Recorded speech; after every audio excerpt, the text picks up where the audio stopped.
Thank you. Item 27, the Ellerslie Flower Show. Peter, would you like to just give us a wee heads up on what should be in public and what should be in public excluded? Because I understand that there are issues of sponsorship, the management contract, venues and staff issues which should not be discussed in public. Is that correct? When the report was put together, clearly the staff had a long conversation about splitting the report, and I think the way they've done it is appropriate. As much as possible can be put in the open part of the meeting for the public to see. And of course the primary reason why the council, or the information has been put in public excluded, is there are obviously still ongoing negotiations to be had with the council's contractor in particular. There are flow-on effects from that depending on what the council decides. And I think from the staff advice perspective, clearly it's a decision for the council. You decide what you take in public excluded or you do not. But the staff's strong advice would be to keep the information public excluded in there at the moment and to give you the chance to debate that and decide on that. Then, well, depending on your decision, you can then have a conversation about where do we go to from here about communication from that perspective, yes. Thank you, Peter. Fully appreciate that. Obviously, we're elected reps responsible for ratepayers' dollars. So my question is, what does have the higher claim? I mean, I understand the contractual obligations to deal with that in private, but we're also dealing with ratepayer dollars. Yeah. I think we draw that line. I think that at the end of the day is a matter of judgment for the majority of you when you vote on the resolution to go into public excluded. It always is from that perspective. I think the balance could be perhaps that you have that discussion of public excluded, because having it in open may potentially prejudice the council's own negotiating position, in particular with its contractor going forward. And of course the trouble with that is until you've had the debate and you know what the outcome is, it's very hard to predict in advance.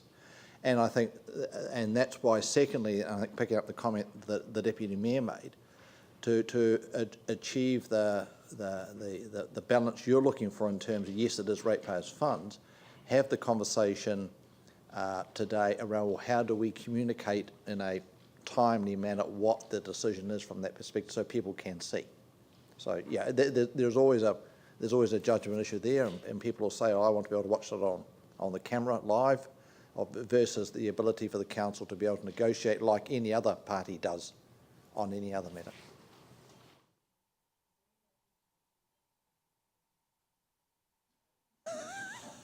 I'll be back.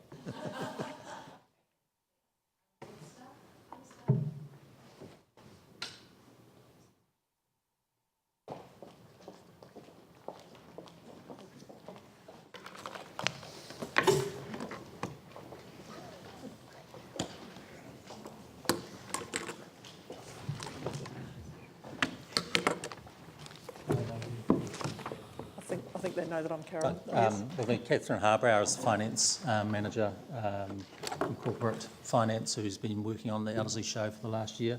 And you probably know Chris Gilbert, who's our Legal Services Unit Manager. Carolyn Robertson, Acting General Manager, Community Services. And I'm Richard Stokes, Unit Manager, Marketing and Events.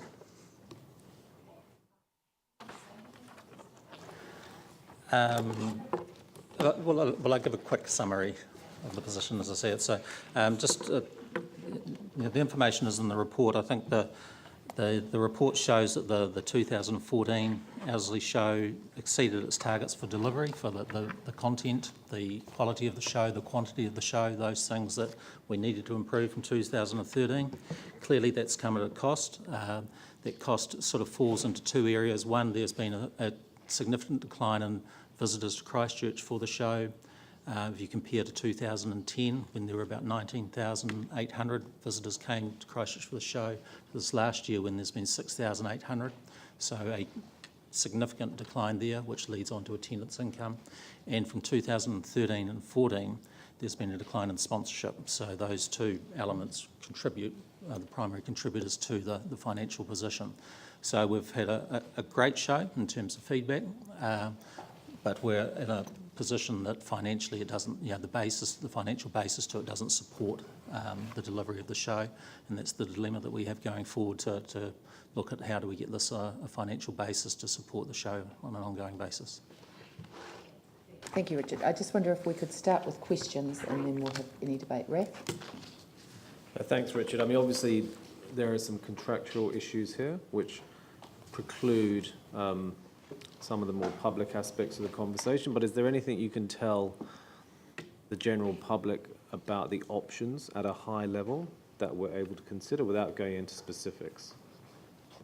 I'll defer to Chris to advise on that. Under the services agreement, council has discretion as to whether it can specify the location of the event, the time of the year in any event that any event shall be held, whether or not to hold an event in any year or postpone or cancel for a year. There's various other termination rights in the agreement as well. Are we allowed to know those publicly, or? Yes, council can give notice and cancel for a year, should it wish, but it would have to do that by 1 June this year, and will have to pay the service fee pro rata up to the date of cancellation. In addition to that, council would be at risk of paying a figure of up to $30,000 for any redundancy that Flower Show Management Limited would suffer in terms of paying its employees. Okay, thanks. Just with regards to the economic impact that you're using, I mean, and there's a varied numbers that you can use, etc. 2009-2010, there's a difference of 20,000 attendees. This is page 326.3.3, and that equates to 7 million on your economic impact study. But for 2013, we have just under 44,500 people, just around 44,500 attendees for 5.5 million impact, economic impact. But 2014, which I do have to say was a fantastic show, we got 45,500, but only 4.4 million economic impact. Now, sponsorship doesn't affect the impact, so I'm just wondering what the maths or what the... I think the first point is that we've held 5 shows. 3 of those shows we've had the formal research undertaken by IER Limited from Melbourne.